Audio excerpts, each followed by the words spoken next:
After Senate confirmation, Chief Justice John Roberts administered the oath, and Attorney General Barr became one of only 2 people in American history to serve twice in this role. So please join me now in welcoming Attorney General William Barr.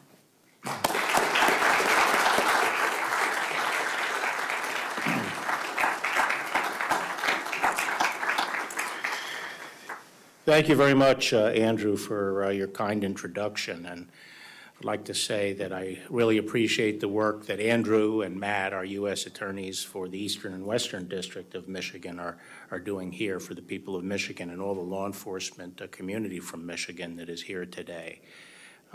We really appreciate your work. And as Andrew said, after my remarks, they're going to put on a presentation on the China Initiative, which I think you'd find very interesting. So if you have the time, I urge you to stay for that. And I'd like to thank the leadership and staff of the Gerald R. Ford Presidential Museum, especially Elaine Didier, for hosting this event. And also thank the Ford Presidential Foundation and its executive director, Joe Calvaruso. Even under normal circumstances, it's hard to put together an event like this, but in the current circumstances, it's especially challenging, and I really appreciate it. And I really appreciate all of you who've come. I know many have come from around the state, and I appreciate the effort that was made to be here for these remarks. I was last in Grand Rapids maybe 30 years ago, John. John Smetanka from here was one of my principal deputies when I was Deputy Attorney General and stayed on while I was Attorney General. He was the U.S. Attorney here in the Western District. So, John, it's great to see you here.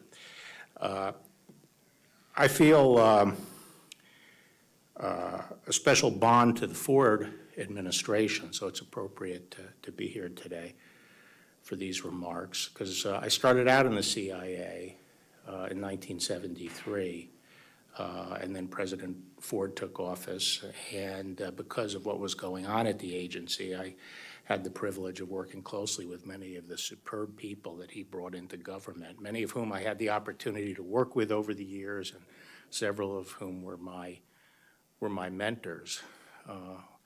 One of the people I met was the Attorney General at that time, Ed Levy, who President Ford had made Attorney General, and his portrait is up in my conference room, and his grandson, Will Levy, is my Chief of Staff. So, as I say, I feel especially close to the Ford administration. While I wasn't a political appointee in that administration, many of the political appointees I've worked with over the years were really cut their teeth during the Ford administration. I'm privileged to speak here today about what may prove to be the most important issue for our nation and the world in the 21st century, and that is the United States response in the global ambitions to the global ambitions of the Chinese Communist Party. The CCP rules with an iron fist over one of the great ancient civilizations of the world. It seeks to leverage the immense power, productivity, and ingenuity of the Chinese people to overthrow the rule-based international system and to make the world safe for dictatorship. How the United States responds to this challenge will have historic implications and will determine whether the United States and its liberal democratic allies will continue to shape their own destiny, or whether the CCP and its autocratic tributaries will control the future. You know, since the 1890s, at least, the United States has been the technological leader of the world. And from that prowess has come our prosperity, the opportunity for generations of Americans, and our security. It's because of that that we were able to play such a pivotal role in world history by turning back the threat of fascism and the threat of communism. What's at stake these days is whether we can maintain that leadership position and that technological leadership. Are we going to be the generation that has allowed that to be stolen, which is really stealing the future of our children and our grandchildren? Several weeks ago, the National Security Advisor, Robert O'Brien, spoke about the CCP's ideology and global ambitions. He declared, and I agree, that the days of American passivity and naivete regarding the People's Republic of China are over. And last week, the FBI Director, Chris Wray, described how the CCP pursues its ambitions through the nefarious and even illegal conduct, including industrial espionage, theft, extortion, cyber attacks, and malign influence activities. In the coming days, you will hear from Secretary Mike Pompeo, who will sum up what is at stake for the United States and the free world. Now, Chris Wray told me that shortly after his speech last week, one of the leaders of the Chinese Communist Party pronounced that his speech was particularly disgusting. I told him that I was going to aim today to be despicable. But I'll settle for especially disgusting. But no matter how the Chinese seek to characterize it, I do hope that my speech and Mike Pompeo's speech will encourage the American people to reevaluate their relationship with China so long as it continues to be ruled by the Chinese Communist Party. It is fitting that we're here today at the Ford Presidential Museum. Gerald Ford served in the highest echelons of the government at the dawn of America's re-engagement with China, which began obviously with President Nixon in 1972. And 3 years later, in 1975, President Ford visited China for a summit with PRC leaders, including Mao Zedong. At the time, it was unthinkable that China would emerge after the Cold War as a near-peer competitor of the United States. And even then, there were signs of China's immense latent power. In the joint report of their visit to China in 1972, House Majority Leader Hale Boggs and then Minority Leader Gerald Ford wrote, "If she manages to achieve as she aspires, China in the next half-century can emerge as a self-sufficient power of 1 billion people." This last impression of the reality of China's colossal potential is perhaps the most vivid of our journey. As our small party traveled through that boundless land, this sense of a giant stirring, a dragon waking, gave us much to ponder. It is now nearly 50 years later, and the prescient ponderings of these two congressmen have come to pass. Deng Xiaoping, whose economic reform launched China's remarkable rise, had a famous motto: hide your strength, bide your time. That is precisely what China has done.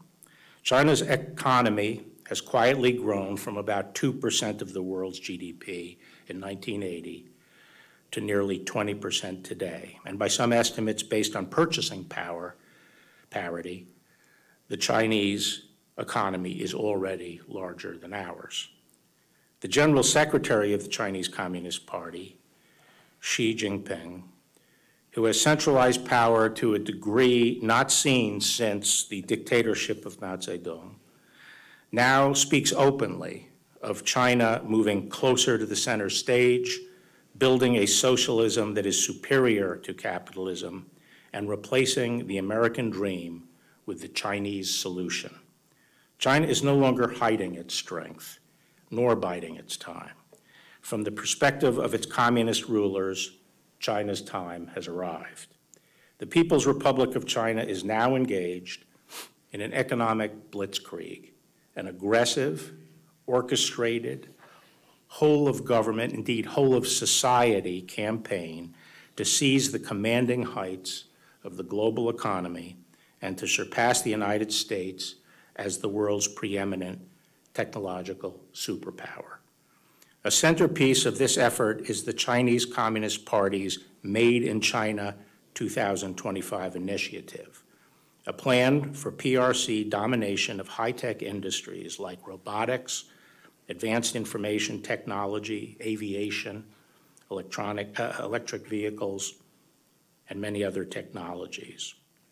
Backed by hundreds of billions of dollars in subsidies, this initiative poses a real threat to U.S. technological leadership. Despite World Trade Organization rules prohibiting quotas for domestic output, Made in China 2025 sets targets for domestic market share, sometimes as high as 70%, in core components and basic materials for industries, such as robotics and telecommunications.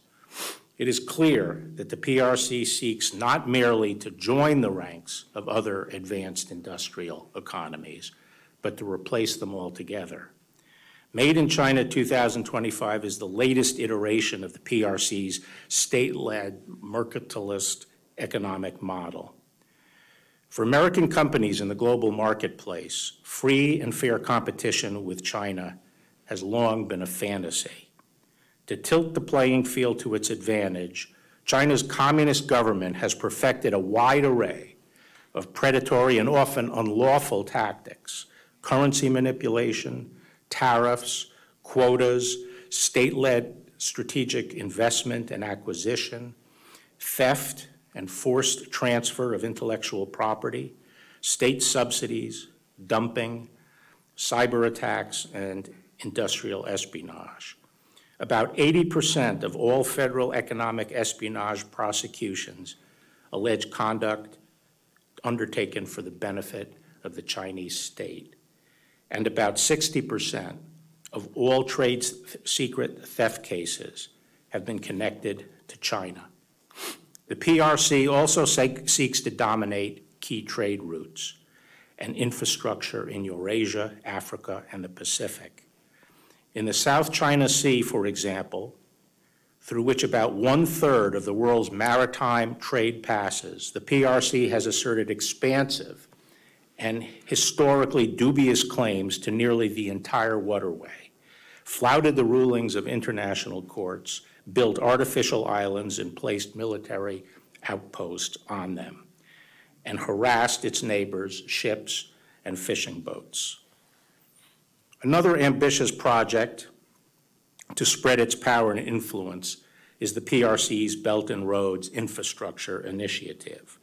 Although billed as foreign aid, in fact, these investments appear designed to serve the PRC's strategic interests and domestic economic needs. For example, the PRC has been criticized for loading poor countries up with debt, refusing to renegotiate terms, and then taking control of the infrastructure itself, as it did with the Sri Lankan port of Hambantota in 2017. This is little more than a form of modern-day colonialism. Just as consequential, however, are the PRC's plans to dominate the world's digital infrastructure through its Digital Silk Road initiative. I have previously spoken at length about the grave risks of allowing the world's most powerful dictatorship to build the next generation of global telecommunications networks known as 5G. Perhaps less widely known are the PRC's efforts to surpass the United States in other cutting-edge fields like artificial intelligence. Through innovations such as machine learning and big data, artificial intelligence allows machines to mimic human functions, such as recognizing faces, interpreting spoken words, driving vehicles, and playing games of skill, much like chess or even the more complex Chinese game of Go. In 2017, Beijing unveiled its Next Generation Artificial Intelligence Plan, a blueprint for leading the world in AI by 2030. Whichever nation emerges as the global leader in AI will be best positioned to unlock not only its considerable economic potential, but a range of military applications, such as the use of computer vision to gather intelligence. The PRC's drive for technological supremacy is complemented by its plan to monopolize rare earth materials, which play a vital role in industries such as consumer electronics, electric vehicles, medical devices, and military hardware. According to the Congressional Research Service, from the 1960s to the 1980s, the United States led the world in rare earth production. Since then, production has shifted almost entirely to China, in large part due to the lower labor costs and lighter economic and environmental regulation. The United States is now dangerously dependent on the PRC for these essential materials. Overall, China is America's top supplier, accounting for about 80% of our imports. The risk of dependence are real. In 2010, for example, Beijing cut exports of rare earth materials to Japan after an incident involving the disputed islands in the East China Sea. The PRC could do the same to us. As China's progress in these critical sectors illustrates, the PRC's predatory economic policies are succeeding. For 100 years, America was the world's largest manufacturer, allowing us to serve as the world's arsenal of democracy. China overtook the United States in manufacturing output in 2010. The PRC is now the world's arsenal of dictatorship. How did China accomplish all this? No one should underestimate the ingenuity and industry of the Chinese people. At the same time, no one should doubt that America made China's meteoric rise possible. China has reaped enormous benefits from the free flow of American aid and trade. In 1980, Congress granted the PRC Most Favored Nation trading status. In the 1990s, American companies strongly supported the PRC's accession to the World Trade Organization and the permanent normalization of trade relations. Today, U.S.-China trade totals about $700 billion. Last year, Newsweek ran a cover story titled, "How America's Biggest Companies Made China Great Again." The article details how China's communist leaders lured American business with the promise of market access, and then, having profited from American investment and know-how, turned increasingly hostile. The PRC used tariffs and quotas to pressure American companies to give up their technology and form joint ventures with Chinese companies. Regulators then discriminated against American firms using tactics like holding up permits. Yet few companies, even Fortune 500 giants, have been willing to bring formal trade complaints for fear of angering Beijing. Just as American companies have become dependent on Chinese markets, the United States as a whole now relies on the PRC for many vital goods and services. The COVID-19 pandemic has shone a spotlight on that dependency. For example, China is the world's largest producer of certain protective equipment, such as face masks and medical gowns. In March, as the pandemic spread around the world, the PRC hoarded the masks for itself, blocking producers, including American companies, from exporting them to other countries that needed it.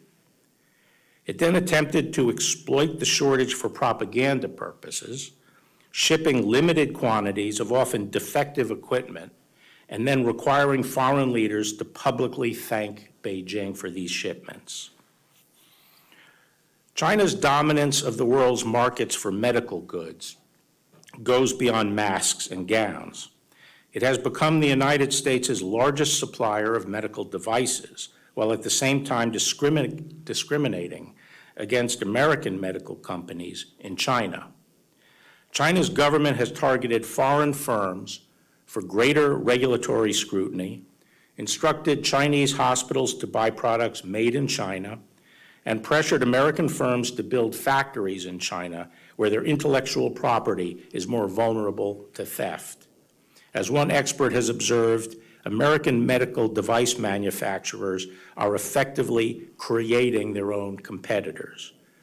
America has also depends on Chinese supply chains in other vital sectors, especially pharmaceuticals.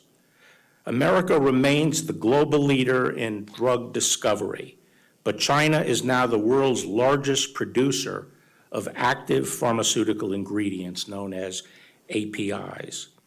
As one Defense Health Agency official noted, should China decide to limit or restrict the delivery of APIs on the United States, it could result in severe shortages of pharmaceuticals for both domestic and military uses. To achieve dominance in pharmaceuticals, China's rulers went to the same playbook that they've used to gut other American industries. In 2008, the PRC designated pharmaceutical production as a high-value added industry and boosted Chinese companies with subsidies and export tax rebates. Meanwhile, the PRC has systematically preyed on American companies. American firms' well-known obstacles in the Chinese health market include drug approval delays, unfair pricing limitations, IP theft, and counterfeiting. Chinese nationals working as employees at pharma companies have been caught stealing trade secrets both in America and in China. And the CCP has long engaged in cyber espionage and hacking of U.S. academic medical centers and healthcare companies. In fact, PRC-linked hackers have targeted American universities and firms in a bid to steal the IP related to coronavirus treatments and vaccines, sometimes disrupting the work of our researchers. Having been caught covering up the coronavirus outbreak, Beijing is desperate for a public relations coup and may hope that it will be able to claim credit for any medical breakthroughs. As all of these examples should make clear, the ultimate ambition of China's rulers isn't to trade with the United States. It is to raid the United States. If you are an American business leader, appeasing the PRC may bring short-term rewards. But in the end, the PRC's goal is to replace you. As a U.S. Chamber of Commerce report put it, the belief by foreign companies that large financial investments and sharing of expertise and significant technology transfers would lead to an ever-opening China market is being replaced by boardroom banter that win-win in China means China wins twice. Although Americans hope that trade and investment would liberalize China's political system, the fundamental character of the regime has never changed. As its ruthless crackdown of Hong Kong demonstrates once again, China is no closer to democracy today than it was in 1989 when tanks confronted pro-democracy protesters in Tiananmen Square. It remains an authoritarian, one-party state in which the Chinese Communist Party wields absolute power, unchecked by popular elections, the rule of law, or an independent judiciary. The CCP surveils its own people and assigns them social credit scores, employs an army of government censors, tortures dissidents, and persecutes religious and ethnic minorities, including 1 million Uyghurs detained in indoctrination and labor camps. If what happened in China stayed in China, that would be bad enough. But instead of America's changing China, China is leveraging its economic power to change America. As this administration's China strategy recognizes, the CCP's campaign to compel ideological conformity does not stop at China's borders. Rather, the CCP seeks to extend its influence around the world, including on American soil. All too often, for the sake of short-term profits, American companies have succumbed to that influence, even at the expense of freedom and openness in the United States. Sadly, examples of American business bowing to China are legion. Take Hollywood. Hollywood's actors, producers, and directors pride themselves on celebrating freedom and the human spirit. And every year at the Academy Awards, Americans are lectured about how this country falls short of Hollywood's ideals of social justice. But Hollywood now regularly censors its own movies to appease the Chinese Communist Party, the world's most powerful violator of human rights. This censorship infects not only the versions of movies that are released in China, but also many that are shown in the United States theaters to American audiences. For example, the hit movie World War Z depicts a zombie apocalypse caused by a virus. The original version of the film reportedly contained a scene with characters speculating that the virus may have originated in China. But the studio, Paramount Pictures, reportedly told producers to delete the reference to China in the hope of landing a Chinese distribution deal. The deal never materialized. In the Marvel Studios blockbuster Doctor Strange, filmmakers changed the nationality of the major character known as the Ancient One, a Tibetan monk in the comic book. Changed it from Tibetan to Celtic. When challenged about this, a screenwriter explained that if you acknowledge that Tibet is a place and that he's Tibetan, you risk alienating 1 billion people. Or as the Chinese government might say, we're not going to show your movie because you decided to get political. These are just two examples of the many Hollywood films that have been altered one way or another to please the CCP. National Security Advisor O'Brien offered even more examples in his remarks. But many more scripts never see the light of day because writers and producers know not to test the limits. Chinese government censors don't need to say a word because Hollywood is doing their work for them. This is a massive propaganda coup for the Chinese Communist Party. The story of the film industry's submission to the CCP is a familiar one. In the past 2 decades, China has emerged as the world's largest box office. The CCP has long tightly controlled access to that lucrative market, both through quotas on American films imposed in violation of China's WTO obligations and a strict censorship regime. Increasingly, Hollywood also relies on Chinese money for financing. In 2018, films with Chinese investors accounted for 20% of the U.S. box office ticket sales, compared to only 3% 5 years earlier. But in the long run, as with other Chinese industries, the PRC may be less interested in cooperating with Hollywood than in co-opting Hollywood and eventually replacing it with its own homegrown movie productions. To accomplish this, the CCP has been following its usual modus operandi.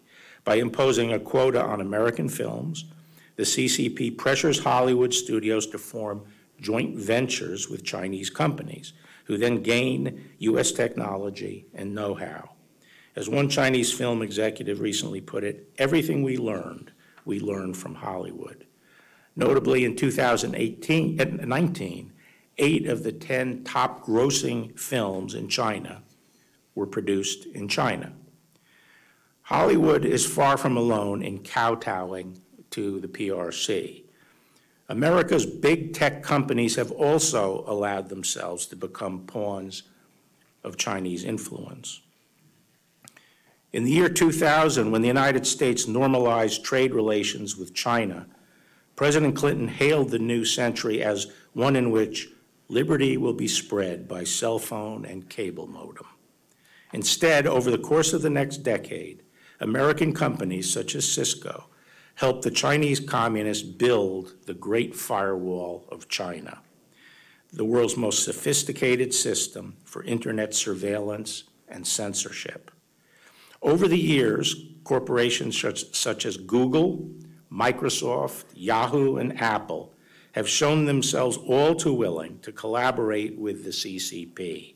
For example, Apple recently removed the news app Quartz from its App Store in China after the Chinese government complained about the coverage of Hong Kong democracy protests. Apple also removed the apps for virtual private networks, which had allowed users to circumvent the Great Firewall, and eliminated pro-democracy songs from the Chinese music store. Meanwhile, the company announced that it would be transferring some of its iCloud data to servers in China, despite concerns that the move would give the Communist Party easier access to emails, text messages, and other user information stored in the iCloud. Recently, we were able to get into 2 cell phones used by the al-Qaeda terrorist who shot 8 Americans at the Pensacola Naval Air Station, and during the gunfight with him, he stopped, disengaged, put his cell phones down, and tried to destroy them, shooting a bullet into one of his 2 cell phones. And we thought that suggested that there might be very important information about terrorist activities in those cell phones. And for 4.5 months, we tried to get in without any help at all from Apple. Apple failed to give us any help getting into those cell phones. We were ultimately able to get in through a fluke that we will not be able to reproduce in the future, where we found communications with al-Qaeda operatives in the Middle East up to the day before the attack. Do you think when Apple sells phones in China, that Apple phones in China are impervious to penetration by Chinese authorities? They wouldn't be sold if they were impervious to Chinese authorities. And what we've asked for is warrant, when we have a warrant from a court, that we should be able to get into those cell phones. That's the double standard that has been emerging among American tech companies. The CCP has long used public threats of retaliation and barred market access to exert influence. More recently, however, the CCP has also stepped up behind-the-scenes efforts to cultivate and coerce American business executives to further its political objectives, efforts that are all the more pernicious because they are largely hidden from public view. As China's government loses credibility around the world, the Justice Department has seen more and more PRC officials and their proxies reaching out to corporate leaders and inveighing them to favor policies and actions favored by the Chinese Communist Party. Their objective varies, but their pitch is generally the same. The business person has economic interests in China, and there is a suggestion that things will go better or worse for them, depending on their response to PRC's request. Privately pressuring and courting American corporate leaders to promote policies or U.S. politicians presents a significant threat, because hiding behind American voices allows the Chinese government to elevate its influence campaigns and put a friendly face on its pro-regime policies. The legislator or the policymaker who hears from these American businessmen is properly more sympathetic to that constituent than to a foreigner. And by masking its participation in our political process, the PRC avoids accountability for its influence efforts and the public outcry that might result if its lobbying were exposed. America's corporate leaders might not think of themselves as lobbyists. You might think, for example, that cultivating a mutually beneficial relationship is just part of guangxi, the system of influential social networking necessary to do business in the PRC. But you should be alert to how you might be used and how your efforts on behalf of a foreign company or government could implicate the Foreign Agents Registration Act. FARA does not prohibit any speech or conduct, but it does require those who are acting as agents of foreign principals to publicly disclose that relationship and their political or other similar activities by registering with the Justice Department, allowing the audience to take into account the origin of the speech when evaluating credibility. By focusing on American business leaders, I don't mean to suggest that they are the only targets of Chinese influence operations, but they are principal targets today of Chinese influence operations in the United States. The Chinese Communist Party also seeks to infiltrate, censor, or co-opt American academic and research institutions. For example, dozens of American universities host Chinese government-funded Confucian institutes, which have been accused of pressuring host universities to silence discussion or cancel events on topics considered controversial by Beijing. Universities must stand up for each other, refuse to let the CCP dictate research efforts or suppress diverse voices, support colleagues and students who wish to speak their minds, and consider whether any sacrifice of academic integrity or freedom is worth the price of appeasing the CCP's demands. In a globalized world, American corporations and universities alike may view themselves as global citizens rather than as American institutions. But they should remember that what allowed them to succeed in the first place was the American free enterprise system, the rule of law, and the security afforded by America's economic, technological, and military strength. Globalization does not always point in the direction of greater freedom. A world marching to the beat of the communist Chinese drum will not be a hospitable one for institutions that depend on free markets, free trade, or the free exchange of ideas. There was a time when American companies understood that they saw them and understood this, and they saw themselves as American and proudly defended American values. In World War II, for example, the iconic American company Disney made dozens of public information films for the government, including training videos to educate American sailors on navigation tactics. During the war, over 90% of Disney's employees were devoted to the production of training and public information films. To boost the morale of America's troops, Disney also designed insignia that appeared on planes, trucks, flight jackets, and other military equipment used by American and Allied forces. I suspect that Walt Disney would be disheartened to see how the company he founded deals with foreign dictatorships today. When Disney produced Kundun, the 1997 film about the PRC's oppression of the Dalai Lama, the CCP objected to the project and pressured Disney to abandon it. Ultimately, Disney decided that it couldn't let a foreign power dictate whether it would distribute a movie in the United States. But that moment of courage wouldn't last. After the CCP banned all Disney films in China, the company lobbied hard to regain access, and the CEO apologized for Kundun, calling it a stupid mistake.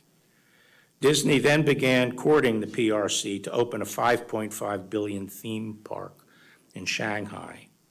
As part of that deal, Disney agreed to give the Chinese government officials role in its management. Of the park's full-time employees, 300 are active members of the Communist Party, and they reportedly display hammer and sickle insignia on their desks and attend party lectures at the facility during business hours. Like other American companies, Disney may eventually learn the hard way the cost of compromising its principles. Soon after Disney opened its park in Shanghai, a Chinese-owned theme park popped up a couple of hundred miles away, featuring characters that, according to news reports, look suspiciously like Snow White and other Disney trademarks. American companies must understand the stakes. The Chinese Communist Party thinks in terms of decades and centuries, while we tend to focus on the next quarter's earning report. But if Disney and other American corporations continue to bow to Beijing, they risk undermining both their own future, competitiveness, and prosperity, as well as the classical liberal order that has allowed them to thrive. During the Cold War, Lewis Powell, later Justice Powell, sent an important memorandum to the U.S. Chamber of Commerce. He noted that the free enterprise system was under unprecedented attack and urged American companies to do more to preserve it. The time has come, he said. Indeed, it is long overdue for the wisdom, ingenuity, and resources of American business to be marshaled against those who would destroy it. So too today. The American people are more attuned than ever to the threat that the Chinese Communist Party poses not only to our way of life, but to our very lives and livelihoods. And they will increasingly call out corporate appeasement. If individual companies are afraid to take a stand, there is strength in numbers. As Justice Powell wrote, strength lies in organization, in careful long-range planning and implementation, in consistency of action over an indefinite period of years, in the scale of financing available only through joint efforts, and in the political power available only through united action and national organization. Despite years of acquiescence in communist authorities in China, America's tech companies may finally be finding their courage through collective action. Following the recent imposition of the PRC's draconian national security law in Hong Kong, many big tech companies, including Facebook, Google, Twitter, Zoom, and LinkedIn, reportedly announced that they would temporarily suspend compliance with government requests for user data. True to form, communist officials have threatened imprisonment for non-compliant company employees. We will see if these companies hold firm and how long they hold firm. We hope they do. If they stand together, they will provide a worthy example for other American companies in resisting the Chinese Communist Party's corrupt and dictatorial rule. The CCP has launched an orchestrated campaign across all of its many tentacles in Chinese government and society to exploit the openness of our institutions in order to destroy them. To secure a world of freedom and prosperity for our children and our grandchildren, the free world will need its own version of a whole-of-society approach in which the public and private sectors maintain their separation but work together collaboratively to resist domination and to win the contest for the commanding heights of the global economy. America has done that before, and if we rekindle our love and devotion of our country and each other, I am confident that we, the American people, the American government, and American business together can do it again. Our freedom depends on it. Thank you very much.